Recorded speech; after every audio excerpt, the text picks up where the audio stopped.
At the beginning of the 20th century, British philosophy was dominated by idealism. Philosophers such as Bradley and Bosanquet argue that reality is ultimately spiritual or mental in nature. Against this background emerged George Edward Moore, commonly known as G.E. Moore. Through his clear argument and rigorous analysis, Moore became one of the founders of modern analytic philosophy. G.E. Moore was born in London in 1873 and studied at Trinity College, Cambridge. There he developed close intellectual relationship with philosophers such as Bertrand Russell. Together they challenged the dominant idealistic tradition and laid the foundation for a new philosophical movement emphasizing clarity, logic and common sense reasoning. Moore believed that philosophy should begin with ordinary facts that people know in everyday life. Instead of constructing grand metaphysical systems, he focused on analyzing concepts and testing arguments carefully. His straightforward style and commitment to common sense made him one of the most influential philosophers of the 20th century. Moore's major contributions include his criticism of idealism, his defense of common sense belief, his proof of the external world, and his work in ethics. His writing inspired generation of philosophers and helped establish analytic philosophy as a dominant tradition in the English-speaking world. Before discussing Moore's own philosophy, it is useful to understand an important distinction often associated with analytic philosophy, the distinction between sense and reference. This distinction was originally developed by Gottlob Frege, but it influenced many analytic philosophers, including Moore.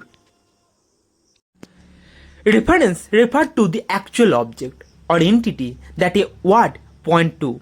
For example, the expression, the morning star, refers to the planet Venus.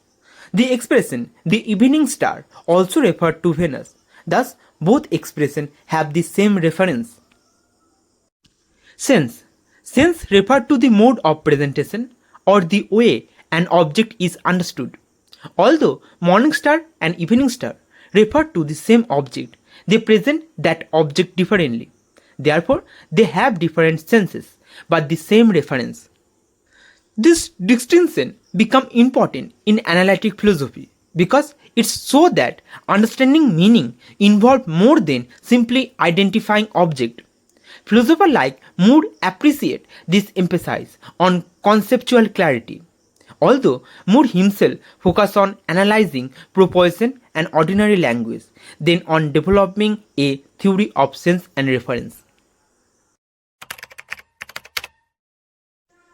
One of Moore's most famous essays is The Refutation of Idealism, published in 1903.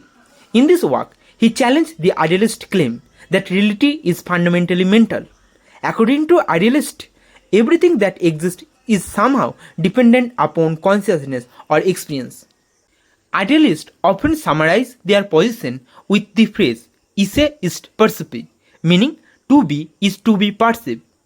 They argue that objects cannot exist independently of the mind because we only know them through experience.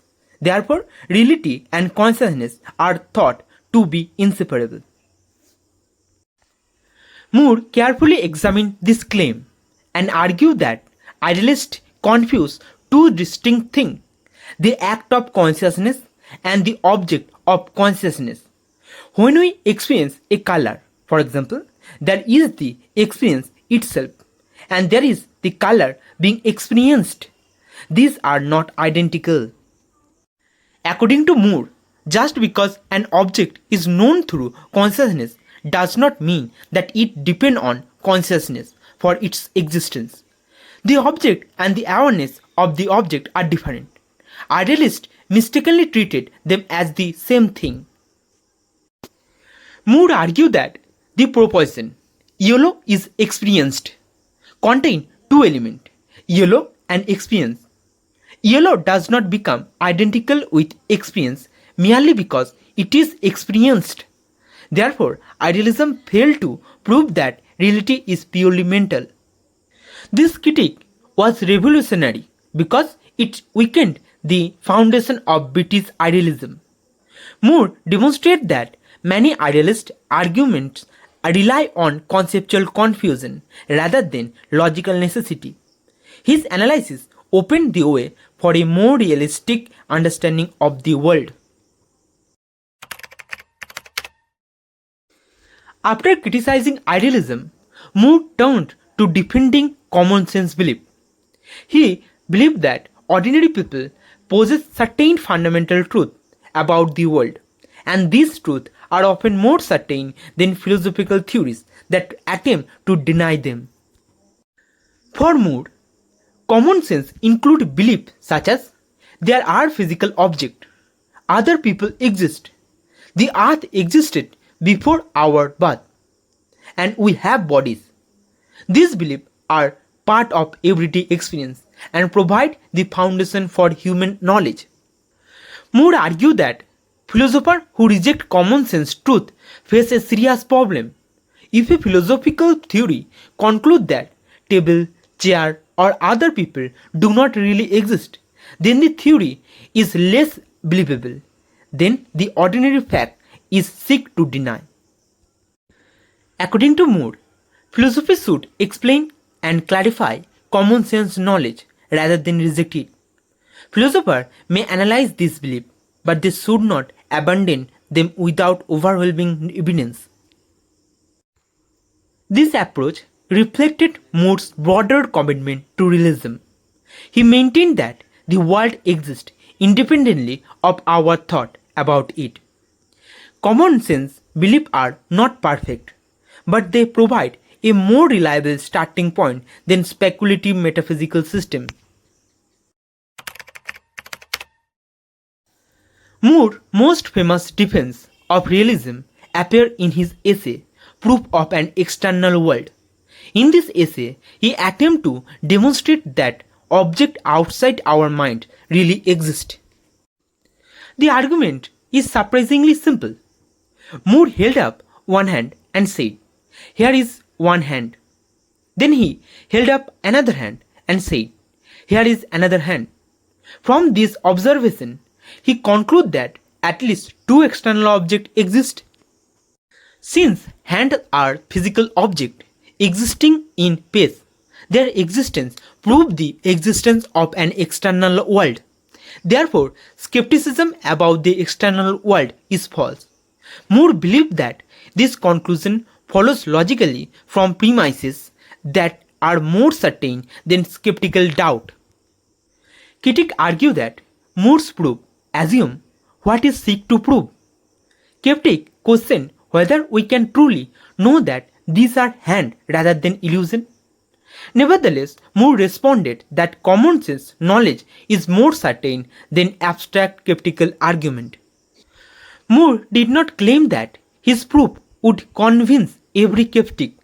Instead, he sought to show that ordinary knowledge poses strong justification.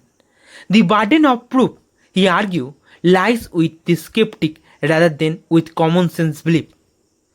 This argument became highly influential in epistemology. It inspired later philosophers to explore the relationship between common sense, skepticism, and certainty. Moore's approach remained a major reference point in contemporary debates about knowledge. The importance of G.E. Moore extends far beyond any single argument. He transformed philosophy by emphasizing clarity, precision, and careful analysis. His rejection of vague metaphysical speculation helped shape the character of modern analytic philosophy. Through his refutation of idealism, Moore defended the independence of reality from consciousness.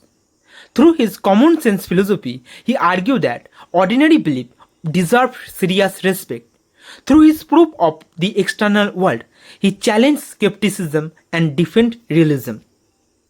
Moore's influence can be seen in the work of Bertrand Russell, Ludwig Wittgenstein, and many later analytic philosophers. His method encouraged philosophers to examine language and concept with greater care and rigor.